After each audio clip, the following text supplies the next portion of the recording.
신앙생활이라는 것이 과연 무엇일까?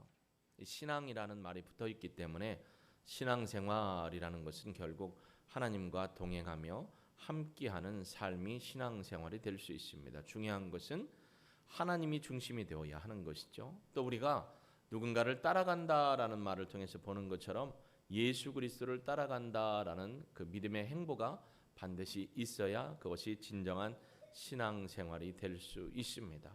또 신앙생활을 할 때의 삶의 원리가 여러 가지가 있지만 가장 중요한 것은 예수 그리스도께서 우리 앞에서 살아가시면서 보여주셨던 그 모습을 따라가는 것, 바로 이게 중요하죠. 여러분, 오늘 본문에도 보면 고린도전서 8장, 10장 23절부터 11장까지 11장 1절까지 나와 있는데요. 이 본문의 시작은 어디냐면 8장 1절부터 11장 1절이 하나의 큰 사도 바울의 가르침을 나타내는 부분입니다. 잘 아는 것처럼 8장 1절부터 11장 1절까지는 우상 제물을 먹는 법에 대해서 바울이 신앙적인 참된 가르침을 주고 있죠. 여러분, 제가 이렇게 말씀드리면 우상 제물을 먹는 법? 그럼 우리가 우상 제물을 먹어도 된다는 말인가? 먹으라는 말인가라고 혼동할 수도 있습니다. 그래서 여러분이 고린도전서를 제가 새벽마다 강해를 해드렸는데 여러분 잘 기억하시고 이 말이 과연 무엇인가에 대해서 바울이 이야기하는 소리를 들어야 됩니다.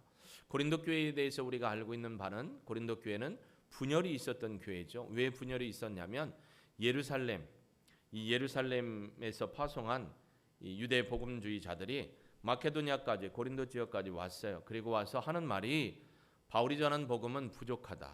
바울이 전한 십자가의 복음만으로는 구원을 받을 수가 없다. 그래서 우리는 유대인들의 가르침을 따라서 유대의 절기를 지켜야 되고 유대의 음식법을 지켜야 되고 할례를 받아야 구원을 받는다라는 것을 가르치면서 바울이 가르친 것은 잘못된 복음이니 우리가 전하는 복음을 가져야 된다라고 하니까 고린도 교회 성도들 가운데 분열이 일어나는 거예요. 그래서 바울에 대해서 호도하고 또 잘못 가르치는 것에 대해서 오염이 돼서 바울을 어떻게 돼요? 멸시하거나 바울에 대해서 배격하는 사람들이 생겨나게 되었던 것입니다. 그래서 1장부터 보면 고린도전서 1장 3장으로 가면 바울파, 게바파, 아볼로파, 그리스도파 교회가 분열되어 있는 상황을 보게 됩니다.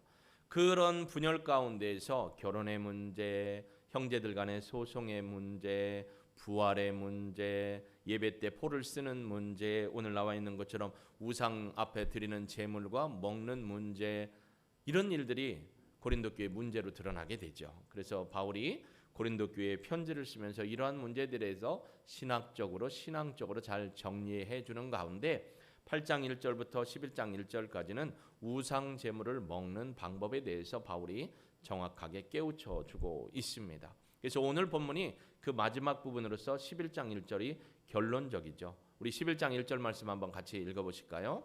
같이 읽습니다. 내가 그리스도를 본받는 자가 된 것 같이 너희는 나를 본받는 자가 되라. 바울이 얘기합니다. 어떻게 보면 우리가 이 본문을 보면 바울 참 교만한 거 아니야? 우리가 예수 그리스도를 본받는 것처럼 고린도 교회 성도들도 예수님을 따르고 본받으라고 해야지 어떻게 자기를 본받으라고 하느냐? 여러분, 여기서 말하는 것은요, 바울은 항상 예수 그리스도를 따라가고 쫓아가는 제자도의 삶을 살았습니다. 하나님께서 부활하신 예수님을 통해서 바울을 불러주셨어요. 그리고 명령하셨어요. 너는 이방인의 사도로 내가 불렀으니 이방인의 복음 구원을 위해서 쓰여야 된다. 가라 라고 했죠. 그래서 바울은 이방인 전도에 열심을 냅니다. 하나님이 주셨던 그 언약을 붙들고 가서 말씀대로 순종하는 삶을 살았습니다. 그런데 고린도 교회 성도들은 예수님을 한 번도 본 적이 없어요. 왜냐하면 고린도 지역에 사도 바울이 2차 전도 여행을 가서 복음을 전했을 때 믿지 않던 헬라인들, 이방인들이 바울을 통해서 예수님을 믿고 그래서 가정교회가 생겨나기 시작하는 거죠. 그 교회 성도들은 예수님을 한 번도 못 봤어요. 그러나 바울은 부활하신 예수님을 통해서 예수님이 어떤 분이시고 어떠한 사역을 하셨고 어떤 분인가를 정확하게 알고 있었기 때문에 고린도 교회들은 바울의 신앙하는 모습을 통해서 누구를 봐야 되냐면 예수님을 봐야 되는 거죠. 그래서 바울은 그렇게 얘기한 거예요. 내가 그리스도를 본받는 자가 된 것처럼 너희도 그리스도를 본받아야 되는데 그리스도의 어떤 모습인지 어떤 상황인지를 모르니까 내가 살아가는 신앙생활을 보면서 이게 누구의 신앙이다? 그리스도의 신앙이다라는 걸 깨달아 알고 배워가야 한다라는 것을 깨우쳤던 것입니다. 그 중에 하나가 우상 제물을 먹는 법에 대한 거죠. 여러분, 우리는 예수 그리스도를 믿음으로 말미암아 하나님의 은혜 안에서 자율권을 얻었어요.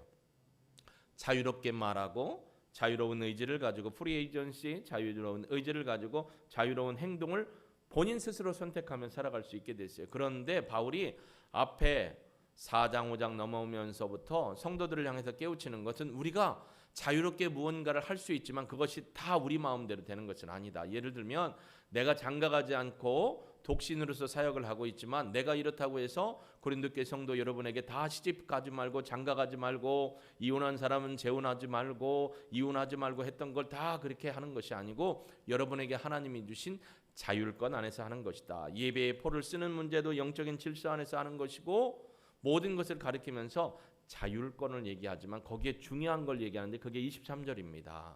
23절 한번 읽어볼까요? 모든 것이 가하나 모든 것이 유익한 것은 아니요 모든 것이 가하나 모든 것이 덕을 세우는 것은 아니다. 모든 것이 가하다는 건 하나님께서 여러분에게 모든 것을 할 수 있는 자율권을 주셨지만 이 자율권이 있다고 해서 내 마음대로 무엇을 하든지 내 마음대로 말을 하든지 내 마음대로 무엇을 먹든지 하는 게 그게 다 뭐라고요? 가한 것이 아니다라는 거예요. 가하지만 유익한 것이 아니라는 거예요. 내가 그냥 하는 것들이 자율권을 가지고 하는 것들이 유익한 것이 아니라는 거예요. 또 덕을 세우는 것이 아니면 하면 안 된다라는 거죠. 그러면 누구의 유익과 누구의 덕을 세워야 되느냐? 첫째로는 여러분 자신뿐만 아니라 여러분과 함께하는 가족 또 함께하는 믿음의 공동체 안에 유익이 되고 덕이 돼야 되고 그 거룩함이 흘러서 우리가 사는 지역에서도 유익함이 되고 덕이 되어야 돼요. 그래야 어떤 말을 하든지 어떤 생각을 하고 행동을 하든지 그게 하나님의 영광이 되는 거죠. 31절에 보니까 그런즉 너희는 먹든지 마시든지 무엇을 하든지 다 하나님의 영광을 위하여 하라. 하나님의 영광이라는 것 안에서 우리에게 주어진 자율권을 행사하지만 그것이 유익이 돼야 하고 덕이 돼야 한다라는 거죠. 유익이 되지 않고 덕이 되지 아니하면 해서는 안 된다라는 걸 깨우치죠. 그러면 왜 이 이야기를 했느냐? 바로 그 밑에 나와 있는 우상 제물을 먹는 방법의 문제 때문에 모든 것을 우리가 다 할 수도 있지만 그렇게 해서는 유익이 안 된다면 해서는 안 되고 그것이 덕이 안 된다면 가서는 안 된다라는 걸 얘기하죠. 그래서 24절에 이렇게 얘기합니다. 누구든지 자기의 유익을 구하지 말고 남의 유익을 구해라. 자신의 유익이 아닌 다른 사람의 유익을 먼저 생각해라 라는 겁니다. 여러분 환자가 있습니다. 환자가 있으면 우리가 건강한 사람과 환자를 비교해 보면 환자 되시는 분이 약해요. 환자 되시는 분이 느려요. 환자 되시는 분에게는 도움이 필요해요.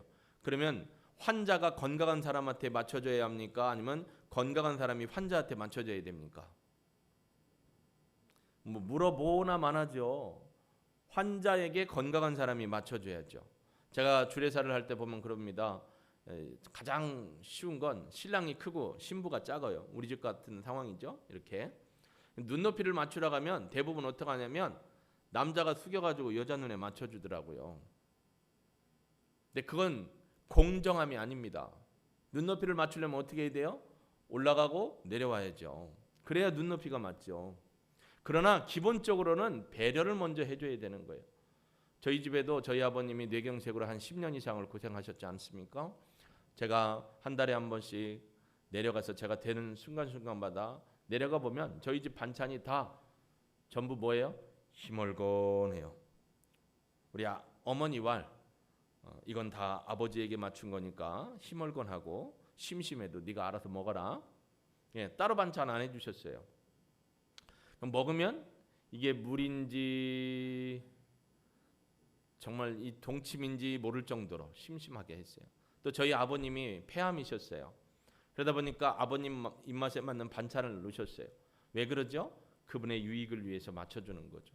여러분 가정에 환자가 있다면 누구에게 맞춰줘야 됩니까? 아유 나는 나고 너는 너니까 이거 아니에요. 함께 맞춰줘야 돼요. 왜요? 가족이니까. 가족이다 보니까 어떻게 해야 돼요? 그분의 유익을 먼저 생각해 주는 거죠. 그분을 배려해 주는 거죠. 이게 우리에게 필요한 겁니다. 왜요? 그게 33절에 나와요. 33절 한번 같이 읽어볼까요? 시작. 나와 같이 모든 일에 모든 사람을 기쁘게 하여 자신의 유익을 구하지 아니하고 많은 사람의 유익을 구하여 그들로 구원을 받게 하려 함이라. 할렐루야. 결국 우리가 다른 사람을 위해서 낮춰주고 배려를 해주고 그분의 유익을 맞춰주는 이유는 그 영혼이 구원받기 위해서 우리가 그렇게 낮아진다라는 거죠. 대표적인 예수님의 낮아짐은 어떤 분들이 얘기했어요. 신의 모습에서 인간의 모습으로 인카네이션 한 것, 성육신한 것이다. 또 이 땅에서 인간의 몸을 입고 예수님이 가장 낮아지신 것은 십자가를 지신 거다. 또 낮아지신 모습이 있으면 요한복음 13장에 보면 예수님께서 제자들의 발을 씻기신 장면입니다. 여러분, 낮아지고 다른 사람의 유익을 구한다는 건 그 사람의 필요에 맞춰준다라는 거예요. 내가 배려를 해준다 해도 그 사람이 필요하지 않는 것을 해주는 것은 어려운 거죠. 그렇기 때문에 여기서 말하는 남의 유익은 그 사람의 필요에 맞춰서, 근데 이유는 뭐냐면 그 영혼을 구원하기 위해서라는 거예요. 그 영혼의 구원을 위해서. 왜 바울은 이런 얘기를 할까요? 자, 25절입니다. 무릇 시장에서 파는 것은 양심을 위하여 묻지 말고 먹으라. 이는 땅과 거기 충만한 것이 주의 것이다. 하나님께서 땅과 이 땅의 모든 먹거리들을 다 주셨다. 그렇기 때문에 시장에서 사는 것은, 파는 것은 양심을 위하여 묻지 말고 먹으라. 뭘 묻지 말고 먹으라는 걸까요? 당시에 이 예수님 이후에 제자들이 사역했던 이 본래 이방인, 여러분 고린도 지역이나 에베소 지역에는 아프로디테 신전 같은 이방인의 신전이 많았죠. 이방인 신전에 그냥 안 갔죠. 제사를 드리죠. 동물을 잡는 제사를 드렸잖아요. 그러면 이 동물의 제사를 드리면 올라 번제로 드리는 것 말고는 어떻게 해요? 삶거나 생것으로 제사장에게 줘요. 그들 이방신의 제사장. 이방신의 제사장들이요, 여러분 생각해 보세요. 제사를 드리러 오는 사람이 많으면 많을수록 뭐가 많이 남죠? 진리인 고기가 많이 남죠. 근데 그 집에 뭐 대형 냉장고가 있어요, 산업용 냉동고가 있어요, 아니면 지금 여러분처럼 김치 냉장고가 있어요. 그러니까 오래가면 어떻게 되죠? 썩어요. 그 맛있는 걸 썩힐 수는 없잖아요. 그러니까 어떻게 해요? 뒤로 빼서 시장으로 유통을 시켜서 돈을 법니다. 그러면 이 고기는 어떻게 나온 고기라고요? 우상 신전에서 드려진 제물이에요. 우상 앞에 드려진 제물이죠. 그러니까 시장에 가서 대부분 살려고 하면 요즘이야 도정하는 곳에서 깨끗하게 도살을 해가지고 포장도 잘하고 위생적으로 갖고 나오지만 당시에 나오는 건 대부분이 우상 제단한테 드렸던 고기예요. 그러니 묻지 말고 하라는 건 이게 그 고기예요? 아니에요? 물으라는 건데 묻지 말라는 거예요. 다 안다라는 거예요. 그러니까 왜 묻지 말느냐? 천하 만물 가운데 하나님이 우리에게 주신 식물과 동물이 다 하나님의 것이기 때문에 하나님이 우리에게 주시니까 그거 먹는다고 해서 우상 앞에 드려진 거 먹는다고 해서 우리가 죄되거나 우리의 마음이 더러워지거나 우리의 양심이 더러워지는 것은 아니다라는 것을 깨우쳐 주는 거죠. 왜? 우리의 입으로 들어가는 것이 우리를 더럽게 하는 것이 아니고 우리의 입에서 나오는 것이 더럽게 한다라고 마태복음 15장에서 예수님은 친히 말씀을 하셨거든요. 그러니까 여러분이 제상 앞에 차려진 그 음식 먹었다고 그 귀신한테 놀아나는 것도 아니고 또 그 귀신 때문에 여러분의 영혼이 상하는 게 아니에요. 그런데 그렇기 때문에 묻지 말고 먹으라는 거예요. 근데 이제 이런 경우가 있어요. 27절. 불신자 중에 누가 너희를 청할 때, 불신자 중에 여러분을 초대한 거예요.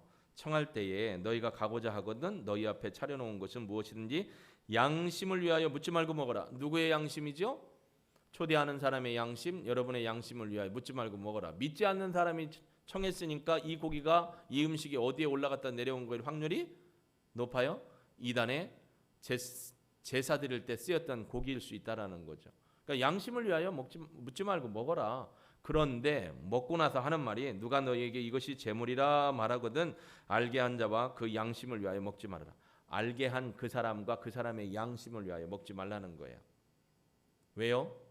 내가 크리스찬인 걸 알아요. 그래서 우리는 우상 앞에 드려진 것을 먹지 않는다는 걸 그 사람도 알아요.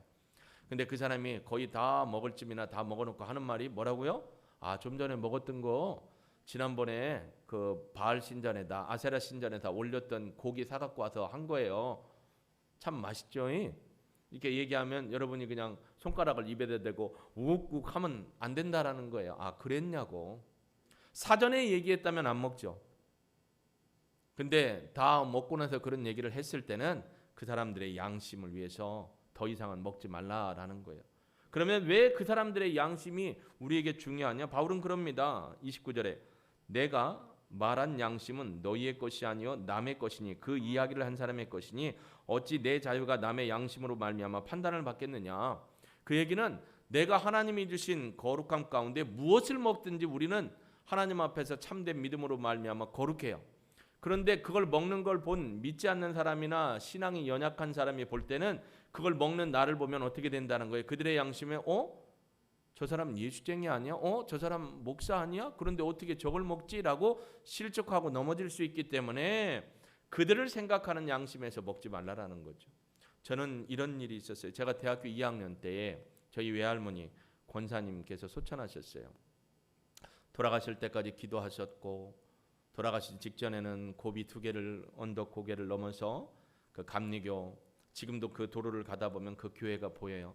마룻바닥에서 기도하셨던 우리 권사님이셨는데 돌아가셨어요. 그래서 장례를 치르러 갔어요. 옛날에 장례를 치르면 마당 중앙에다가 뭘 꽂죠? 긴 대를 꽂고 거기다 천막을 치죠. 천막을 치고 여러분 돌아가신 분만 안타까운 거지 살아있는 사람은 열심히 와서 드셔요. 그래서 열심히 이렇게 먹는데 동네 사람들이 수근수근거려요. 저는 모르는 분이에요. 왜냐하면 외할머니가 사는 동네 분들이니까 수근수근거리는데 뭐 때문에 수근거리나 이렇게 들어보니까 저기 있는 사람이 술 먹는 사람이 목사라는 거예요. 죄송합니다. 우리하고 다른 자유주의 신학을 갖고 있는 어느 교단의 목사님이에요. 그러니까 우리하고는 교단이 다르죠. 제가 여기서 얘기 안 하는 건 그 교단에 폐를 끼치지 않기 위해서. 먹으면서 아니 저 목사가 술 먹고 있네 그러는 거예요. 이 사람들은 그들의 마음과 양심에는 뭐가 있어요? 목사는 술 먹으면 안 된다는 걸 우리보다 더 잘 알고 있는 거예요. 근데 그분은 아무렇지도 않게 먹으니까 이 사람들이 목사님을 욕한 거예요. 그 사람들이 앞으로 교회 갈 일이 있을까요? 없을까요? 그런 양심과 그들의 생각 때문에 우리가 무엇을 먹든지 마시든지 어떤 말을 하든지 조심하고 삼가야 된다는 걸 깨우쳐 주는 거예요. 저는 그때 그분들 얘기 듣고 아니 어떻게 목사가 저도 분이 나오죠. 저도 대학교 때 선교단체에 있었고 저도 믿음의 사람으로 자랐기 때문에 믿음의 사람은 그래도 술이나 담배를 하지 않아야 되는 생각이 가득했고요. 왜냐하면 저희 아버지가 우리 아버지는 전국적으로 이렇게 방송을 해드리네. 저희 아버지가 말술을 들고는 못 가도 드시고는 가셨다고 했잖아요. 저한테 분명히 말씀하셨거든요. 말술을 드시는 분이에요. 백골레가 그렇게 크셔요. 그 백골레가 저한테도 왔고요. 저희 집에서 요즘 보니까 사모가 백골레가 엄청 커요. 제가 사람인가 싶을 정도로 엄청 먹어요. 누구를 닮았겠어요? 저를 닮았죠. 저희 백골레는 어디로 가겠어요? 저희 아버님. 저희 아버지 돌아가시는 날까지 아침도 이렇게 고봉으로 잘 드셨던 분이거든요. 근데 아버님께서 말술을 드셨고 연초도 막 줄대서 피셨는데 예수 믿고 나서 말술도 끊으셨고요. 연초가 끊어진 계기는 예수 믿고 나서 성령께서 역사하시니까 아버지가 저한테 간증하시기를 돌돌돌 마른 연초를 패는데 이게 담배 냄새가 안 나고 역겨운 화장실 냄새가 나더래요. 그래서 이상하다. 이상하다. 자연적으로 끊어지셨다고 했거든요. 그러면서 저한테 뭐라 했냐면 헌철아 아빠가 말술도 먹어보고 연초도 다 피워봤는데 너도 좀 경험해보고 끊으라가 아니고 너는 하지 마라. 이거 해가지고 득이 되는 게 없고 사람들한테 폐를 끼친다. 그러니 너는 안 했으면 좋겠다. 저는 아버지 말씀을 잘 들었기 때문에 예하고 아버지하고 약속을 하고 안 했거든요. 아니 그런 마음 신앙을 갖고 있는데 목사님이 와서 막 그 상가집에 와가지고 괴기를 드시면서 소주를 탁 먹으면서 하고 있으니 안 믿는 사람이 얼마나 힘들었겠어요. 바울이 얘기하는 건 그런 겁니다. 우리의 양심은 뭐든지 먹어도 돼요. 그렇다고 여러분이 이제 앞으로 제상에 있는 음식 마구잡이 드시면 안 되는 게 주변에 믿지 않는 사람이 있거나 연약한 사람이 있으면 안 돼요. 그렇다고 제가 먹으라고 광고하는 것도 아니고 여러분은 믿음을 지킨다고 싸우지 않기 위해서 복음을 전한다고 제사 드리기 전에 음식을 만들어 놓고 그건 먹고 제상에 올라간 거 안 맞는 이 거룩함으로 살았지만 사실은 그 음식이 여러분을 더럽게 못한다는 거예요. 예수의 보혈로 여러분 이미 깨끗해졌기 때문에 왜 안 먹느냐면 믿지 않는 가족들이 어이구 저거 보게 예수 믿는 자가 저걸 먹네. 잘 됐다. 그러면 그분들이 우리와 함께 먹으면서 교회 가겠다고 해요? 안 그래요. 바울은 그 얘기를 하는 겁니다. 그래서 먹든지 마시든지 무엇을 하든지 하나님의 영광을 위하라는 것은 먹고 마시고 누리고 할 수 있는 자유를 하나님이 주셨지만 이게 유익이 돼야 돼요. 나에게도 유익이 돼야 되지만 함께하는 사람에게도 유익이 돼야 되고 나에게도 덕이 돼야 되지만 함께하는 공동체와 가족에게도 덕이 돼야 되는 거예요. 그래서 바울은 그런 거예요. 하나님의 영광을 위하여 하라. 할렐루야. 여러분 가정에서 힘들고 아파하는 분, 여러분 저는요 이런 분을 봤어요. 몸에 쇠붙이를 못 대요. 반지를 못 껴요. 귀걸이를 못 해요. 십자가를 못 해요. 이게 몸에 닿으면 금속 알러지가 있어가지고 그 집안 식구들은 이 금속 알러지에 민감해서 그 자매님한테 그런 것이 닿지 않도록 아예 신랑이 다 해줘요. 금속 알러지가 있어가지고 신랑이 밥 해주고 설거지 해주고 다 해주는 게 좋겠어요? 그냥 그거 없이 건강하게 내가 하는 게 좋겠어요? 아니면 내가 건강해도 같이 나눠서 했으면 좋겠어요? 젊으신 분들 3번 나눠서. 그렇죠. 나눠서 해야죠. 저도 나눠서 하고 요즘 재미가 들은 게 뭐냐면 마른 반찬 하는 게 재미가 들어가서 오징어 진미채도 한번 해보고 3번 해봤어요. 이게 짠 게 왜 짠가 연구를 하고 안 짜게 하고 안 짜게 했더니 힘을고 나니 이게 또 심심하고 어떻게 해야 되나. 멸치하고 아몬드 그런 저 견과류하고 볶아서 또 해봤어요. 소세지하고 양파하고 양배추하고 넣어가지고 또 케첩하고 저 고추장하고 물엿 하고 맛술하고 이렇게 넣어가지고 해봤어요. 맛이 좋아요.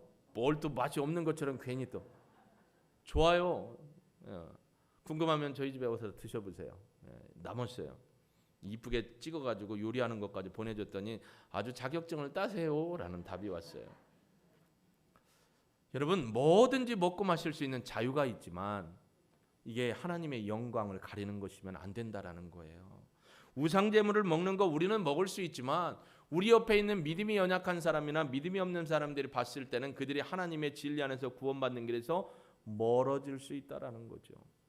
여러분의 가정에 환자가 있다면 먼저 생각해 주세요.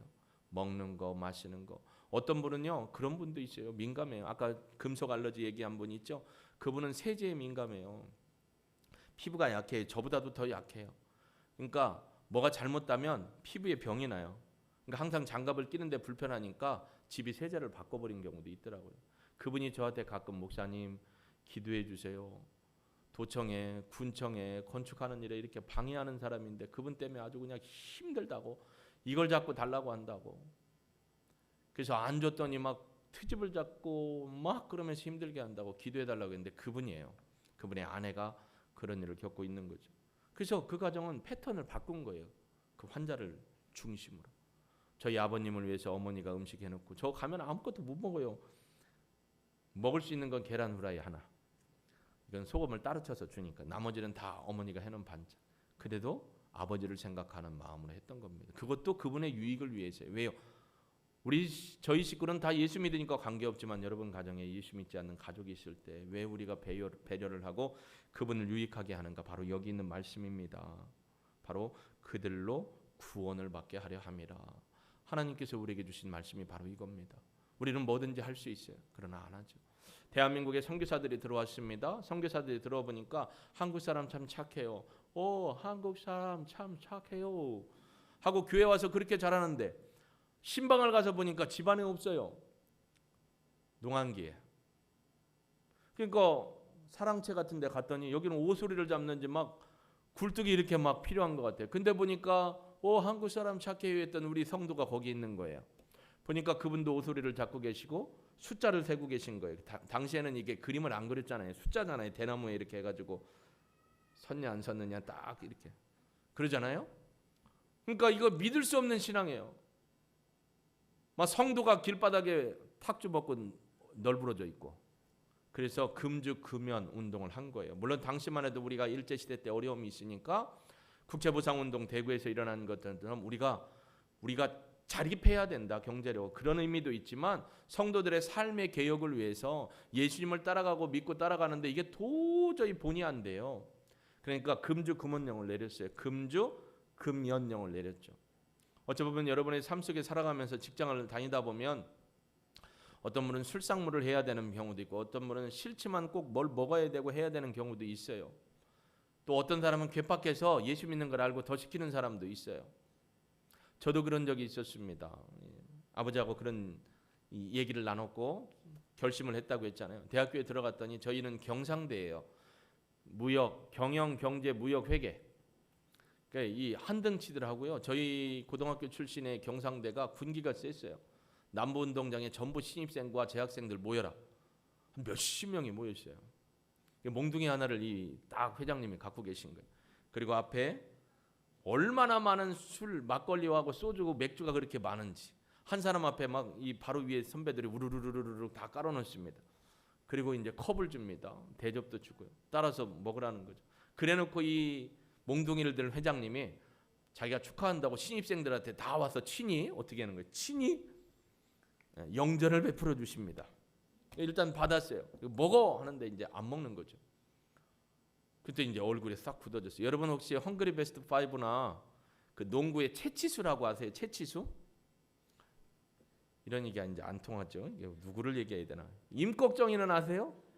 임꺽정이 같은 사람이에요. 덩치도 크고 회계학과 다닌 선배인데 이게 스포츠 머리를 딱 하고 몽둥이를 갖고 너 왜 안 먹어?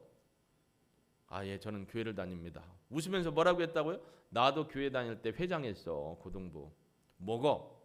저는 안 먹겠습니다. 이제 대치가 된 거죠. 그랬더니 제 옆에 있던 이름도 안 까먹어요. 김목연. 왜 목연일까요? 이 친구가 불교연합회, 우리 고등학교 때 불교연합회 활동했던 친구. 저는 이제 우리 기독교 친구 활동했던 친구인데 얘가 그 선배한테 하는 말이, 선배님, 얘도 그 말을 하기가 어렵죠. 나를 도와준다고 뭐라겠냐면 얘는 진짜 예수생입니다. 그를 했어요. 그래? 그럼 더 먹어 했는데 진짜입니다 하는 바람에 그냥 가더라고요. 그 이후에는 그런 일이 없었어요.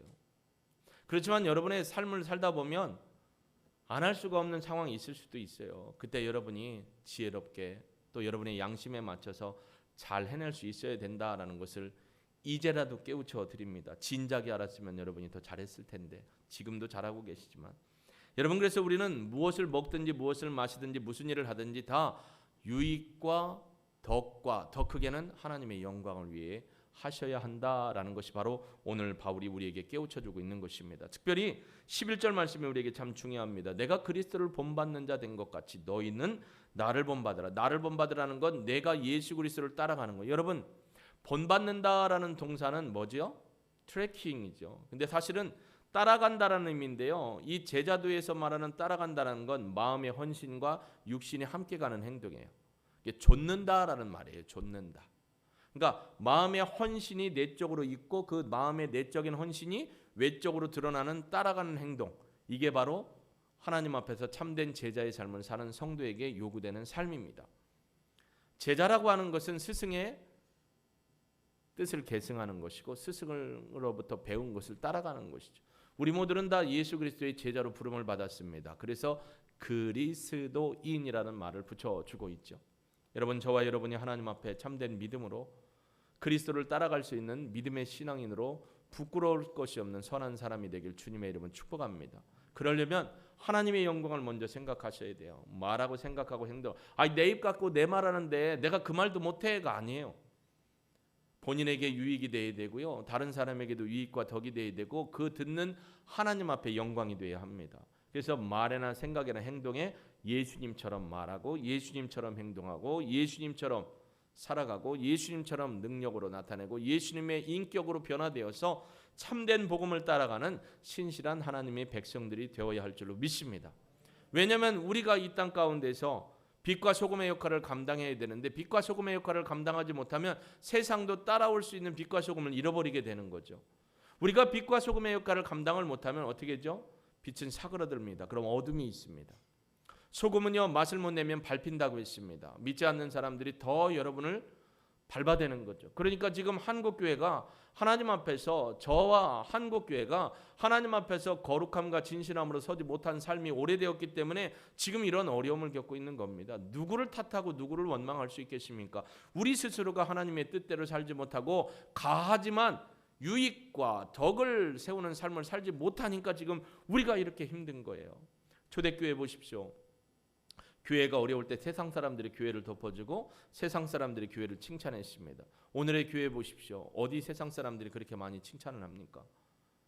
우리가 더 많은 사람들을 주께로 인도하기 위해서 하나님이 주셨던 말씀에 가하는 것, 유익한 것, 덕을 세우는 일을 함께하는 일에 동참했어야 합니다. 이제라도 늦지 않았습니다. 여러분, 어떤 말을 하든지 무엇을 마시든지 무엇을 먹든지 하나님의 영광을 위해서 가하더라도 이게 유익과 덕을 위해서 영광을 위해서 끊으시고 제거하시고 연약한 사람을 베푸는 섬김의 삶에 1등 사람들이 되기를 주의 이름으로 축복합니다. 하나님은 우리에게 그걸 요구하십니다. 제가 제자들을 연구해 보니까요, 구약이나 창세기 1장 1절부터 계시록 22장 마지막 절까지 보니까 결국 우리를 하나님이 개인으로 불렀던 교회 공동체로 부르셨던 우리에게 부르시고 명령하신 일이 뭐냐면 하나님의 영광을 드러내는 겁니다. 그 영광을 드러내는 일이 영혼 구원을 하는 일이에요. 영혼 구원을 위해서 우리가 인내도 해야 되고요, 우리가 해야 할 것도 있지만 하지 말아야 될 것도 있다라는 거예요. 마땅히 해야 할 말도 있지만 그것을 우리가 절제하고 그들의 영혼을 구원하기 위해서 우리가 낮추고 우리가 낮아지고 조절하고 하는 일들이 필요하다라는 것입니다. 여러분, 영혼 구원을 위해서 우리가 이런 일에 동참하기를 주의 이름으로 축복합니다. 저희 집도요, 짠 파가 있고 싱거운 파가 있어요. 제가 그전에는 저희 어머님이 하여튼 소태로 하셨어요. 국을 끓여도 소태로 끓이시고 반찬을 내도 소태다 끓이셨다는 게 아니고 소금을 잔뜩 넣으셨다는 거예요. 저는 그냥 묵묵히 먹어요. 아, 맛있다. 뒤돌아서서 물을 먹을지언정. 장가를 왔더니 제 입맛이 짜다고 막 투덜이 하더라고요. 그러더니 이제 바뀌었어요. 저는 입맛이 싱거운 쪽으로 가고 우리 함께 사는 분은 짠 것을. 간을 누가 보느냐면 제가 보거나 딸이 보는데 엄마 이거 짜 그러면 뭘 짜다고 그래? 이 얘기했다고 또 이따 끝나고 나서 얘기하지 마시고 짜다고 그래. 그런데 정말 짠 경우도 있어요. 그래서 혀가 벌써 그런가 싶어서 제가 요리를 하는 이유가 우리 집의 건강을 위해서 요리를 하는 거예요. 여러분, 맞춰줘야 돼요. 연약한 사람을 맞춰주는 게 우리에게 필요합니다. 예수님이 친히 우리에게 눈높이도 맞춰주셨고 삶의 깊이도 맞춰주셨고 낮춰주셨잖아요. 왜? 하나님의 영광을 위해서. 저는 여러분과 함께 하나님의 영광을 위해서 믿음의 덕을 세우며 사는 참된 제자의 삶을 살기를 소망합니다. 여러분 어떻게 함께 하시겠습니까? 동참하시겠습니까? 이 일을 통해서 여러분 가정에 구원받아야 될, 여러분과 함께 일하는 곳에 구원받아야 될 사람들이 여러분을 통해 예수 믿고 구원받게 되길 주의 이름으로 축복합니다. 그래서 하나님이 여러분을 기뻐하시는 참된 성도가 예수님의 뜻을 따라 사는 제자도를 실행하는 제자가 되기를 주님의 이름으로 축복합니다. 여러분의 이름이 하늘에 영화롭게 되기를 소망합니다. 하나님 감사합니다. 오늘 이 말씀을 통해서 많은 사람의 유익을 구하는 일을 하는 것, 결국 그 영혼이 구원받게 하는 일을 위해서 우리가 낮아지고 우리에게 주어진 모든 자율권에 대해서도 스스로 삼가하고 유익과 덕을 끼치며 영광을 바라보는 삶을 살기를 소망합니다. 결단하게 하시고 행하게 하시고, 혹시 그러한 삶을 아직 살고 있지 못하다면 하나님 예수의 마음으로 실천하여서 그 가족들을 주님 앞에 인도할 수 있는 우리 모두가 되게 도와 주옵소서. 부활이요 생명이신 예수 그리스도의 이름으로 감사하며 기도합니다. 아멘.